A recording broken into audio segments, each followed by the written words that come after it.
Let's talk. Giles Brown. Leaving Home, a memoir in full colour. It's been described as tender, transporting, creative and beautifully written. Mark Haddon's parents were not really cut out for the job of having children. They were cut out, respectively, for the jobs of designing abattoirs and keeping a pathologically clean and tidy house. But at least he had the consolation of the Weetabix solar system wall chart, walnut whips and the occasional baby chef. This is a man after my own heart. I've been looking forward to speaking to Mark all day. Even though it's only 10:30 in the morning, but when I got this a couple of days ago, I was like, yes, here we go. So, ladies and gentlemen, boys and girls, delighted to say that Mark joins me live on the line now from a rather splendid, I would say, he's either at home or he's in the non-fiction section of his local library. Morning, Mark. Good morning. I am at home. That is my library behind me. And, how else should a writer present themselves on Zoom apart from in front of a wall of books? Well, exactly. Even if you have to borrow some quickly, yeah. I'm always suspicious about people who don't have books in their house, I must say. So therefore, but that's about me. Mark, explain a little bit what was the genesis behind this, because looking at some of the things, I'm saying a sort of mid to late 70s, early 80s childhood. Yes, I think from a reader's perspective, you might think, like with most memoirs, it's me trying to get stuff off my chest. But it happened because I had long COVID. I had the working memory of a hedgehog. It was really hard to come up with new ideas out of the ether. Yeah. And it was really hard to think of, that long arc of a book. So I did what I would tell one of my creative writing students to do, which is just accept the limitations. I took my own life as subject matter because it was at hand. Yeah. And I wrote the entire thing in little chunks, often less than a page, often a couple of paragraphs at a time. And I edited and polished all the chunks, didn't think too much about the structure. And that rather magical thing happened, which I sometimes tell my students happens. Concentrate on the details, let the big stuff look after itself. And I got to the end and the shape worked. Somehow the question of that big art solved itself. Because the thing is, we are in an age now, if you've got kids or you've got grandkids or whatever, their childhood is going to be completely different to sort of our childhoods. Because, my childhood was all sort of chopper bikes and tomahawks and action men being thrown out the window and tiswas and all that sort of stuff. And it was being imaginative and a dinosaur poster on the wall. Perhaps in a way that we tend to think now that we are, Gen Xers or whatever we are, that the Gen Zs don't have because they're sort of spending all their time TikToking. God, it's so easy, isn't it, to look back at your own childhood and think they were good things. We were somehow morally superior. We had the ability to cope with boredom. We could invent our own worlds. But I'm humble enough to think that every generation thinks exactly the same thing about its childhood. The kids now will look back at their childhood and their own kids will be doing something different and they'll be as sort of patronising as smug as we were. I'm absolutely sure. Yeah. The wheel always comes round, doesn't it? Yeah, absolutely. But I like the thing about your parents not being cut out to be parents. I mean, I don't think anybody says, I wish to be a parent, and I know exactly what's going to happen. It's probably what's it through their teeth, because one of the things that if you have kids, I suppose, is that you have no idea it's a bit like Gladiator. You have no idea what's coming through those doors. I think the difference is now that if you decide that you don't want kids, some people will look down on you, especially for a woman, but it's possible to make that choice. I think for women of my mum's generation, like in the Midlands, in the sort of 60s, to have said, I don't really want kids. And I think at heart she didn't really want kids, but that would have made you an absolute social pariah. I don't think that choice was there for women, especially women who didn't have professions. So whereabouts were you growing up? If you say the Midlands, what particular part? Northampton. They're not very Northampton. Right. So about 50 miles north of London. Used to be a very rather beautiful sort of Midlands town at one point, with a sort of great church in the middle, big sort of, it was an old market town. I think it was slightly destroyed in the 70s, but like a lot of those places, a huge shopping centre was built in the centre of town. It was like a massive tumour which killed off the place. And it turned into one of those places where people came into work during the day and then went home and came back for a sort of drink and a fight in the evening. So my apologies to Northampton there. Yes, exactly. You can go up there next time. Presumably you're not now in Northampton. You've been forced to flee in exile. Presumably you've gone to Market Harbour or something. I'm 45 miles down the road in Oxford, but that's an entire galaxy away culturally. That's practically a sanctuary city, to be honest with you, Mark. So now your father's got an interesting profession, and again, I mean, if you were at a dinner party in 2026 and said, "What do you do?" and you say, "Oh, I design abattoirs," I suppose there'd be a stunned silence. But I suppose it was just what your dad did. Well, he was an architect. He failed absolutely everything at school, but he was both a very good sportsman, a very good rugby player, and a very good draftsman. And one of his coaches, I think, at Northampton Saints, where he played, said, "Get yourself back to college." And he trained as an architect, became a very successful architect. And as he tells it, nearly all architects went out of business in the 70s. There was a huge building slump. If you're doing houses or hospitals, you're stuffed. But if you're designing abattoirs, due to the fact that, the level of attrition in an abattoir is quite high, and because health and safety regulation was changing all the time, you do one abattoir, you kept going back to it forever. So he would think of it as his great luck. As a result, we lived our childhood in an endless sea of free pork pies from Mr. Saxby and Son down the road. An endless sea of pork pies. I mean, now that would have you sort of like they'd be rushing to you for child abuse for that one if it was an endless sea of pork pies. But well, I'm a vegetarian now, and right. I think he maybe took that turn as a personal insult back in the day. But again, you talked about women not having the sort of the social pariah thing of not having children, and also it was very rare for women to have jobs, and your mother, presumably, you described her as having, pathologically clean and tidy house. She was in a position, I think, quite a lot of women were at the time. She really kind of hitched her wagon to the patriarchy. She believed deep down that a woman's place was at home, looking after the garden and the house. And in fact, she said to my sister, when I married your father, I decided to agree with him about everything to make life easy. I think that's not a good recipe for a happy life anyway. But then to see your daughter and then your other women of that younger generation go out and get jobs and have freedoms that you willingly gave up in return for maybe not very much after all, that was really hard to finesse. How do you accept that you might have been wrong in your life decisions? Tragically, my mum looked at my sister, Fiona, and the other women and felt a kind of bitterness, I think.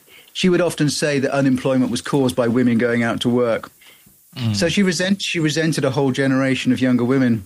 It's an interesting thing, though, because if you think about the rightful strides in women's rights that came during the late 60s and the early 70s, and quite rightly too, that's fine if you're in London, New York, Paris, wherever.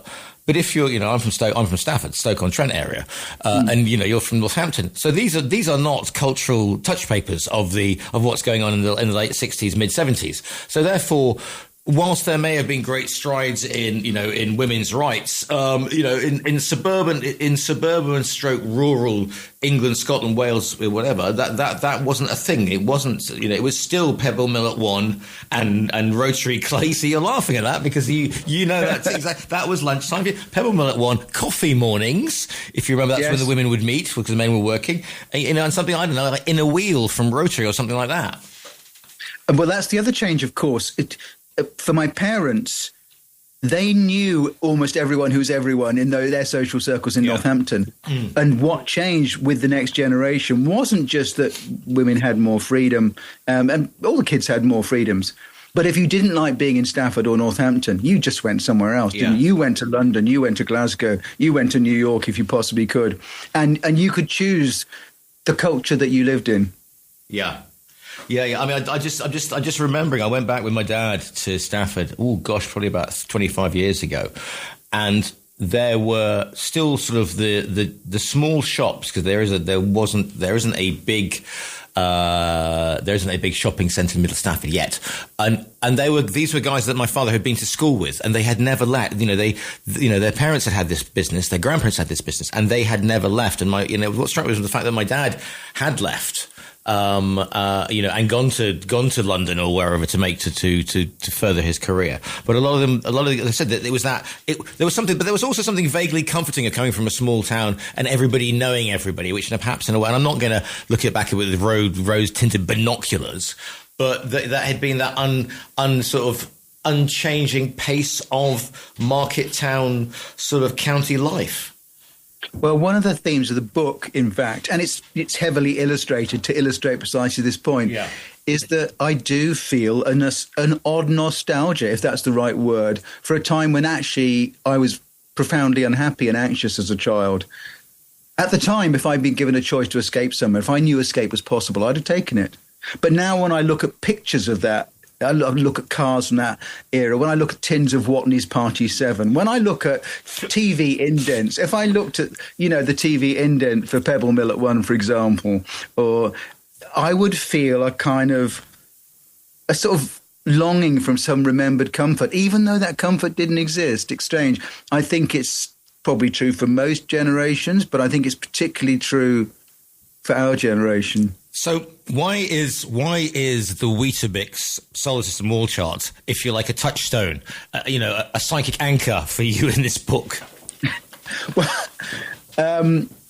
I had the Weetabix solar system wall chart on my bedroom wall as a kid. I guess from the ages about sort of 9 to 15. It represented space, science, technology. So it was the way in which I escaped. I wasn't a kid who read fiction. I was a kid who read about science and space race and fossil man and the world inside the atom. And I remember vividly every night falling asleep, as I let go of my body, almost drifting into the solar system wall chart. There's a really nice story behind it in that my mother obviously got rid of it when we left home. It was just yet more rubbish. But then eBay came along and I realised you could refine things from your childhood. So I bought a copy of the Weetabix Solar System wall chart off eBay. It arrived and I took it out of the big roll. And I was a bit disappointed because it was the thing. It was the same thing, but I didn't have that aura that it had when I was a kid. So I put it to one side. And then when I wrote this book, we were looking for an image to use on the boards, under the paper cover. And we went for the solar system wall chart, and it looks, somehow it's regained that aura. Now it's on the outside of a book. One thing that hasn't regained its aura, because I got very excited when I saw them, and maybe because maybe I'm bigger physically, but walnut whips have got smaller. Or is it that you've got bigger? Exactly. A curly whirly used to be able to last you in my childhood. A curly whirly would last you 6 months because they were basically the size of the Northern Line. But however, yes, except all the chocolate on the outside crumbled and fell off, so you were just left with the sort of toffee skeleton on the inside. Yeah, indeed. But why the walnut whips then? Because that was a treat, wasn't it? Well, you had a walnut whip. That was Friday. That was Friday lunchtime. School was out. Well, for us, it was a slight difference. We lived at home with my parents, and they were very sort of rising middle class, aspirational. But we also every weekend went to stay with our paternal grandparents, and that was they were happy being working class, and there was always a bit of cigarette ash from Grandad's rolled up cigarettes on the carpet. It didn't matter if you had a milk bottle on the table. You always had fish and chips with heavily buttered white bread. And for pudding, you'd just wander up to the end of the road and you'd buy a walnut whip or a bought cake, as we called them. Bought cakes we thought of as a kind of thrilling treat, as opposed to the boring made-at-home cakes we got at home. Yes, indeed. Yeah, indeed. But my sister and I used to refer to these two worlds. We didn't think of it as a class difference, which it obviously was. But we thought of it as red bus and green bus. Green bus were the buses that served the villages, like where our parents lived, where we lived, and red buses served the sort of council houses. So even now, when my sister and I hear two very similar things, at the back of our mind, we put them into one of those two categories, red bus or green bus. Can we talk about Babysham just briefly, because that's made a comeback? But again, that's 70s. That is 70s. The whole way through. I used to have a phrase which was wasn't it make mine a Babysham? And somebody misunderstood this. I mean, this was in the 90s when Babysham made a comeback, and I was in a pub in the King's Road, and they thought I said a pint of Babysham. So a pint of Babysham duly arrived, and I was forced honor bound to drink it. But Babysham, because we didn't have. I mean, Blue Nun was about as far as we went in terms of wine in the 70s, and so Babysham as a kid was wine boxes, and you mentioned sort of party six. Was it party sixes back in the day? Party 7. Party 7, yeah. Well, Babycham was one of the few sort of treats that my maternal grandmother kept in the cupboard. And usually when we went around at the weekend, if she was feeling generous, she would give us a Babycham. And I still don't know to this day whether she was ignorant of the alcoholic content or whether it was like deliberate sedation on her part. Yeah, it's like mine used to give me Harvey's Bristol Cream Sherry on New Year's Eve. Oh, that's a little more obvious, isn't it? Yeah. But it was a sort of a treat to keep us quiet because my parents would go out on New Year's Eve and I'd be with the grandparents, so that would keep me quiet at 12 o'clock. It's called Leaving Home, though, so it's that, you know, we could be wallowing in a whole sort of, I don't know, a nostalgic morass of, you know, Wombling Merry Christmas, etc. But there is something you do make the thing about being different and creating your own reality in this as well. So explain to the listeners a little bit about, you know, because again, we can all get all very sort of warm and cuddly and finger bobbish about this whole situation, but there is, you know, art as an outlet for those kids who do not fit in, you know, who probably went off and became goths like myself in later life. But there is always that creating your own world, like you said, you know, at the beginning with the solar system and the world of the atom. Yeah, I mean, sometimes people say to me, do you think mental ill health and being an artist are sort of combined together, or does one cause the other? Sometimes being an artist does cause mental health because most people earn very little and you get no timetable and you're stuck on your own at home. But the link, I think, is that if you cast your mind back to school, there were some people who just glided through life like gazelles across the plains, didn't they? It was not a problem for them. It was all so smooth. They were quite charismatic. People flocked around them. And then there was another group of people who found getting through each day a bit of a problem to solve. You know, you had to work out how to get on with X and Y. You had to work out who had to sit next to on the bus. You know, how did you work life out? It was a problem. And I think everyone who subsequently went on to become an artist of some kind is from that group of people. Because if life is easy for you, you never think, oh, you know what, I think I'll create another world. But if life is difficult for you, then you are the person who thinks, I'll open a book, I'll tell a story, I'll paint a picture, I'll go somewhere else, because being right here now is quite hard work. Yeah, because if you know, like listeners, we can all draw on our own experience here. If you aren't, as Americans say, the jock, but if you weren't the, you know, the kid, if you weren't sporty at school, or if you weren't clever at school, quote unquote, although, you know, defining intelligence is obviously a relative thing. What you call intelligent, I may not think intelligent. You may, but if you are different, then your own. I mean, I created my own little worlds. It's pretty much the same way as you did, and I became that person who read a lot, and I don't know. I mean, 12, 13 years old, was playing role playing games and creating my own universe that way, because there is a comfort to that. And then as you get older, one of the great things about it is that you meet other little sort of strange beings who are the same as you, and then you realise that you aren't actually on your own, and there's a whole community of little weirdos out there. I also think it's, well, as a friend of mine once said years ago, there is no worse preparation for adulthood than a happy childhood. All the people I know have been successful have had to overcome some sort of problem when they were much younger. And the way you overcome a lot of those problems is you learn how to make people like you. You learn to watch other people. You learn how to do life because it's problematic. You need to solve it somehow. The people for whom life is delivered to them on a plate when they're at school, the people who find school easy, often really come a cropper, I think, later on, because in adulthood, no one gives you life on a plate. People don't flock to you. No one wants to sort of hang out in the corner of the playground with you after a while. But if you spent your childhood thinking, how does this whole thing work? You know, being here on planet Earth, you are better equipped when adulthood hits you. How did you go from sort of writing, I don't know, Lovesick or The World Doesn't Understand Me poetry at 14, which we all did, to actually serious, so if you like, serious creative writing, do you think? I mean, I think the really significant thing for me was my congenital inability to hold down a proper job. I mean, the longest time I've ever held down an office job was 5 weeks at a cycle mail order company in Edgware. Really can't bear to go to the same place every day a week and be told what to do by someone else. Thankfully, I've always drawn. Didn't go to art school, right? But I I turned that into a career as an illustrator. So almost as soon as I left university, I was on the one hand, I was doing sort of voluntary work, usually with sort of adults and kids with disabilities of some kind. But at the same time, I was working for magazines, sending off lots of pictures. And that paid the rent for a while. And that gradually shifted into illustrating and then writing children's books. But in the background, while I was doing that, I was also trying to write adult novels. And at the risk of horrifying anyone who does write out there, I have destroyed at least 5 finished novels of slowly decreasing awfulness before I finally wrote. Well, I wrote a novel before Curious Incident and sent it out to various people. And a lovely agent, Clary Alexander, who is still my agent, said, and this seems to be incredibly wise in retrospect. She said, "I really like this, Mark. I could get this published, but I think you could write something much better. Go away and write something better." And I went away and wrote Curious Incident.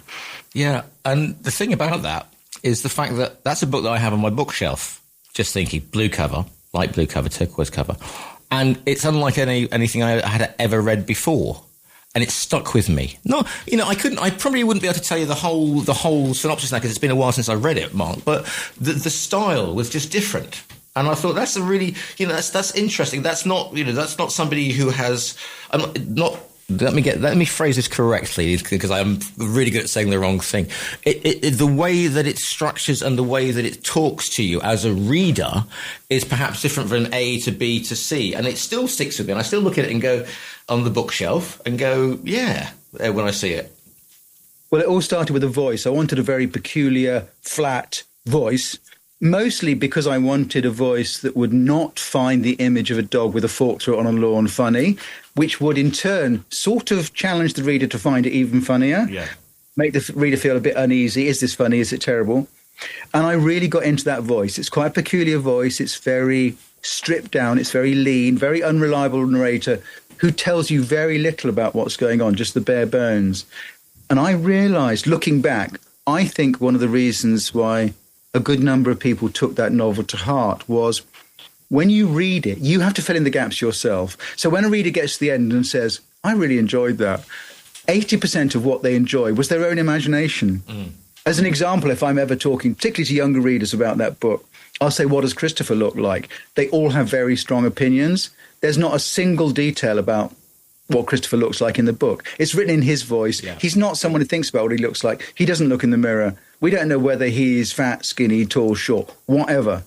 But the strange thing is that readers really love to fill gaps.